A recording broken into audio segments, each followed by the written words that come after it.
Let's get some reaction now to President Trump's pick. Senate Majority Leader Mitch McConnell joins us here in studio. Senator, thanks for being here. Glad to be here. Your thoughts of this choice and the battle ahead? Well, a truly outstanding choice. The president handled this just right. The whole vetting process was skillfully done, and he picked, by all accounts, probably the outstanding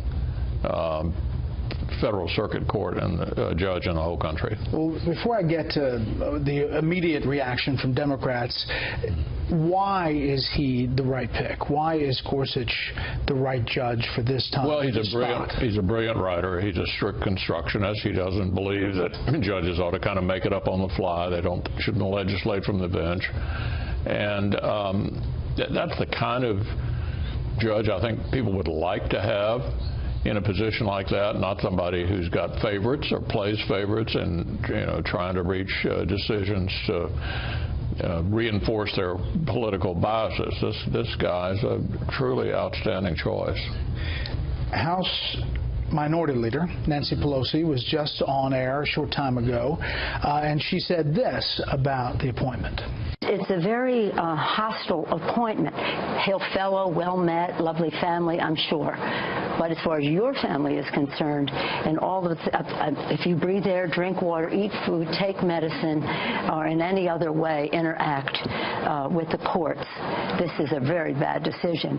Well outside the mainstream of American legal thought. Not committed to Supreme Court precedents. Went into great detail about women's issues and other issues as well. Well, it's not the justice job to play favorites. It's to call the balls and strikes. You get a case argued before you. You see if there's relevant precedent.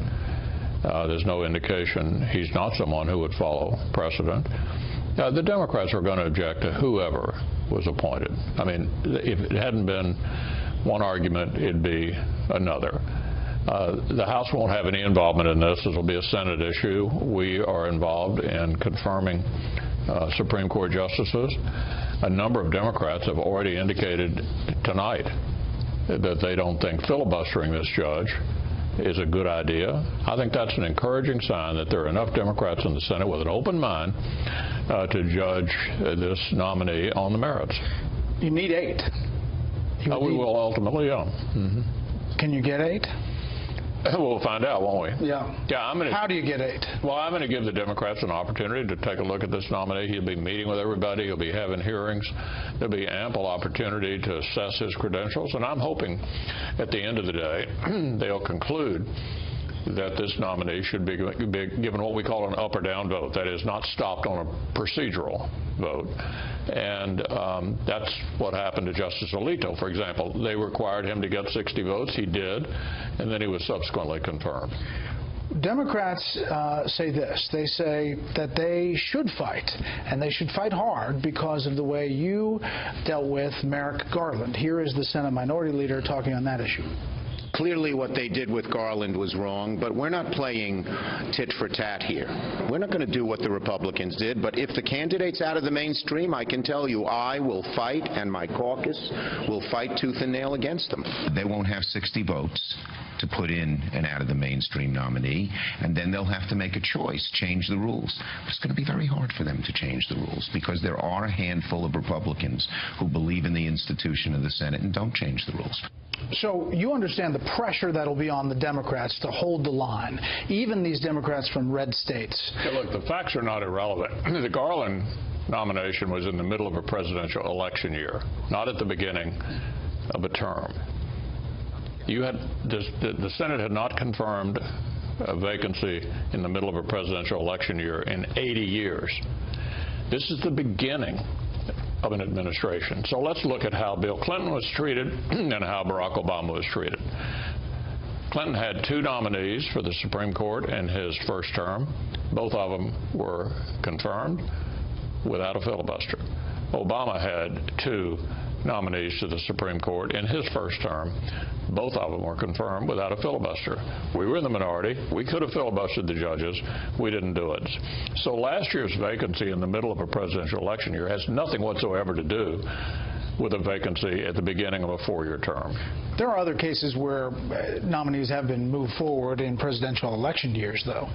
You have to go back to 1888 to find the last time a Supreme Court vacancy in the middle of a presidential election year was confirmed by the Senate of the opposite party. And actually, one of Barack Obama's former White House counsel said if the shoe had been on the other foot, they wouldn't have filled the vacancy. So when you see, this is just out today. This is Neil Gorsuch, too extreme for Supreme Court. It is 78 pages long. It is from American Bridge, the super PAC. Yeah. I mean, this is a lot of stuff. This is a lot of pressure on these Democrats. So if you can't get the 8, are you going to use the nuclear option? Well, are you going to change the rules? I'm not going to answer that. Let me just tell you, we're going to get this judge confirmed. But isn't that answering it? We're going to get the judge confirmed. So you would? We're going to get the judge confirmed. And this kind of campaign goes on these days around every Supreme Court nominee. The Democrats are not going to be in favor of anybody this Republican president would nominate. That's just sort of the way it is. We understand that. But wouldn't it be the other way around, Senator? I mean, look at the ties. There were 4 ties, 4-4 cases. Then there were 126 5-4 decisions since 2008. I mean, this is the future of the court. Gorsuch is 49 years old. If you were in the minority, wouldn't you be fighting tooth and nail? I might, but Donald Trump won the election. That's why he's making this appointment instead of Hillary Clinton. There's nothing wrong with having a fight, but we intend to win the fight because we've got an outstanding nominee who's going to be very hard. As I mentioned, there are already 6 Democrats who've indicated they don't think he ought to be stopped with a filibuster. And before the vetting, before but I mean, the point is, the whole process just started tonight. He hadn't had a chance to make a single visit to any senator's offices yet. We haven't had hearings yet. This is a great nominee. He's going to be very, very hard to oppose. The Washington Post, not exactly a bastion of conservatism, in their editorial today, said don't filibuster this nominee, and they didn't even know who it was yet. What about the schedule? How fast does this move? Well, I hope we can get him in place before April. The Senate's got a lot going on. As you know, we have big fights over approving the president's cabinet as well. The Democrats seem to want to fight over everything these days. But this is a fight worth having. We've got a great nominee, and we intend to win. Speaking of which, Elaine Chao, your wife, now confirmed as Transportation Secretary. Congratulations, I assume. The Senate Minority Leader, though, voted against her. Well, you'd have to ask him about that. He said that she wouldn't answer the question about the extreme vetting proposal. Yeah, well, he was one of 6 Democrats who opposed her. It was rather overwhelming, and I'm proud of the fact that my colleagues stepped up for her. What about that dust-up about this executive order and how it was rolled out? Well, look, I think General Kelly had a press conference today to bore down on the details of it. He's the guy really in charge of Homeland Security, and I think we ought to look to him for how it was done and how it applies. And so I'm not going to speak for General Kelly. I think, you know, he knows what he's doing, and he's in charge of this executive order. You didn't have a problem with how it was rolled out? You know, probably would have been better to have done it over at the Department of Homeland Security, but in the end, the rollout won't make a difference. It's what it actually does. And I think General Kelly can explain that pretty thoroughly. The agenda about Obamacare, taxes, these are big things, and there's still a lot of contention. Will there be a 200-day strategy on those 2 big things? Well, what we hope to do this year, we've talked to the House and to the President, is to move forward with repealing and replacing Obamacare. We have a number of the previous president's executive orders and regulations we want to take off the books, and we think we have the ability to do that, and we're going to start it this week. Then we are going to try to do comprehensive tax reform as well. All of these are very big, transformative issues. It is complicated, But I believe we have an excellent chance this year to get through repeal and replacing Obamacare, confirming the Supreme Court justice, and doing comprehensive tax reform. All of that would make the first session of this Congress extremely productive.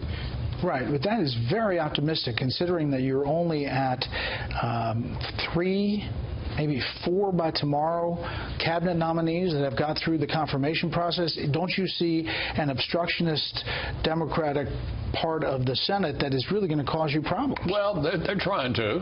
Yeah, they've knuckled down. It's clear there was no honeymoon period for this president. We can work our way through it, and we're going to work our way through it, and we're going to stay in session long enough to get through our agenda.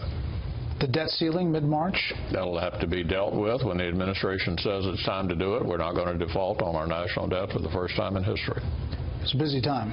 Busy time indeed. We appreciate your time. Thank you. Thank you, Senator.